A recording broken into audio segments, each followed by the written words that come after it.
husband, scrub it clean like your life depends on it. Take my bra, wash it too. Oh yeah, make this pants spotless too, so you can use it as handkerchief. Everyone in the compound knew Balabu as a wicked man. But at home, he was even worse. Balabu was the kind of husband who raised his hand faster than he could speak. If the food was too salty, slap. If the soup was too cold, punch. If his shirt wasn't ironed properly, fist on the face. Nana, his wife, lived in constant fear. She walked on eggshells in her own house. Even breathing too loudly could make him angry. At night, she cried quietly on the floor, hiding her bruises under long sleeves. She prayed silently, begging God for help. But every morning, the beating came again. One afternoon, after Balabu beat her because she forgot to add pepper to his soup, Nana sat on the floor. She didn't shout. She didn't fight. She just wept, until her tears ran dry. And that was the day something inside her broke. She whispered to herself, trembling but determined, "Enough is enough." That evening, Nana walked to the old herbalist at the edge of the village. The woman was very old, her eyes sharp, as if she could see through every lie and secret. "My husband beats me," Nana said, her voice trembling. "For no reason. He beats me every day." The herbalist listened quietly, nodding slowly. She went inside her small hut and returned with a tiny bottle filled with thick, black liquid. "This is called do me, I do you," she said. Nana's heart began to race. "You will add a small drop into his vegetable soup," the herbalist explained. "Once he eats it, he will obey you, against his own will. Even if he doesn't want to, his body will do what you say." Nana hesitated, her hands shaking. "But, will it harm him?" she asked. The herbalist smiled faintly. "No. It won't harm him. It will only give him back what he has been giving you. He will understand what it feels to be powerless." That night, Nana cooked vegetable soup, her hands shaking slightly. She took the tiny bottle and added just a drop of the black liquid into the pot. The liquid disappeared instantly, as if it had vanished into the food. Balabu ate. Nothing happened at first. He finished the soup, burped loudly, and went to sleep just like any other night. Nana frowned. Maybe it didn't work, she whispered to herself, worry creeping in. But the next morning, she woke up and saw something she had never seen before. Balabu was standing beside the bed. He prostrated, his forehead almost touching the floor. "Good morning, my wife," he said politely. Nana froze. Her mouth opened, but no words came out. Finally, she whispered, "Get up." Immediately, as if pulled by invisible strings, Balabu stood. "Bring me breakfast," she said softly, testing him. Without arguing. Without frowning. Without a single angry word. Balabu walked to the kitchen and started preparing breakfast. That morning, Nana ate breakfast in bed for the first time in her life, a small smile playing on her lips. Each day, Nana decided to test Balabu a little more. "Wash the plates," she said. He washed them, carefully, quietly, without a word. "Sweep the house," Nana said. Balabu took the broom and swept every corner carefully. He moved slowly, like he was afraid to make even one mistake. "Dance for me," Nana said with a smile. Balabu started to dance. He was stiff and awkward, but he did it anyway. "Massage my legs," Nana told him. Balabu's face looked confused and angry. But his hands moved anyway, as if something else was controlling him. Nana watched quietly and smiled a little. Sometimes, he would pause, clench his fists, and whisper under his breath, "I don't want to do this." But his body did not listen. The same man who once raised his hand at her now knelt to greet her every morning, like a servant. One day, Nana decided to push Balabu even further. Wash my clothes, everything. Even my bra and pants, she said calmly. Balabu's face twisted in pain. His eyes widened. His lips trembled.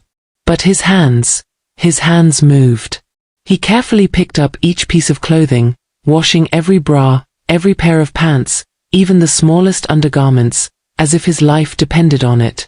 Nana folded her arms across her chest, a small, satisfied smile playing on her lips. She watched him work, shaking her head slightly, trying not to laugh at the sight of her once ferocious husband now completely under her control. At the market, Balabu followed Nana, carrying a heavy basket like a loyal houseboy. People stopped and stared at him. Some laughed out loud. Some whispered to each other, pointing at him. Inside, Balabu's mind was screaming, "Why am I doing this?" But his body did not listen. He kept walking, carrying the basket, sweating and nervous, like he had no choice. Later, Nana told Balabu to go fetch water. She warned him very strictly. If even one drop spills, go back and start again. Balabu picked up the bucket and walked carefully, like he was carrying a bomb ready to explode. Sweat ran down his face. Every step he took was full of fear, as if one wrong move could ruin everything. Every night before going to bed, Nana would say, "Kneel down and apologize for today, yesterday, tomorrow, and forever." Balabu would kneel without a word. He apologized for things he hadn't even done. He said sorry for mistakes he hadn't made and crimes he hadn't committed. Sometimes he whispered quietly, sometimes he muttered loudly. But every single night, he obeyed Nana without question. Sometimes, Nana felt a small twinge of pity for Balabu. She saw the confusion on his face, the way his shoulders slumped, and part of her wanted to soften. But then she remembered the slaps, the blow, the punch, the harsh words, the fear she had lived with for so many years. And a small, satisfied smile returned to her lips. 6 months went by. Balabu had changed. He was quiet. He no longer shouted or fumed. He looked humble. He looked broken. Nana watched him carefully one evening and whispered to herself, "He has learnt." Nana returned to the herbalist. This time, the woman handed her a small packet of white powder. "Blow this on him while he sleeps," the herbalist instructed. "It will make him remember everything he has done, and everything he has been made to do." That night, Nana did exactly as she was told. The next morning, Balabu woke up like a man emerging from a terrible, confusing dream. Suddenly, he remembered everything. The mornings he prostrated before Nana. The endless piles of clothes he had washed. The trips to the market carrying her basket. His heart sank. He sat on the edge of the bed and cried. Then, he knelt before Nana, tears rolling down his cheeks. "I am sorry," he said, his voice shaking. "I now know how it feels to be powerless." From that day, Balabu truly changed. He became gentle. He became caring. He became careful.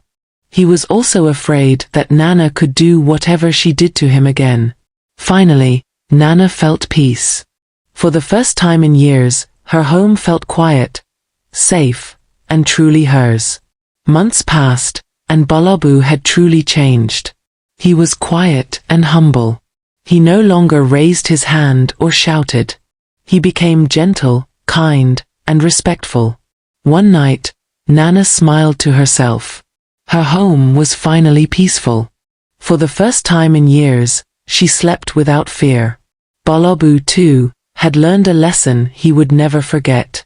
He now knew how it felt to be powerless. From that day, their home became calm and happy. A place where respect and care ruled, not fear.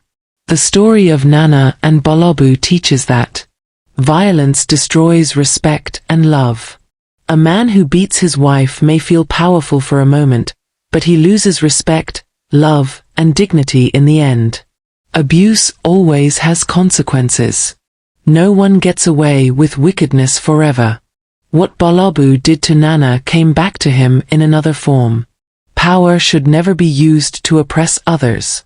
When power is used to hurt, control, or silence someone, it eventually turns into shame and regret. True change comes from understanding pain. Balabu only changed when he finally felt the same fear, shame, and helplessness Nana lived with every day. Peace comes from respect, not fear. A home can only be truly happy when there is kindness, respect, and care. Not shouting, beating, or control. If you enjoyed Nana and Balabu's story, don't forget to like, comment, and share. Tell us in the comments, what would you do if you were in Nana's shoes? And subscribe for more hilarious, funny, and dramatic stories just like this.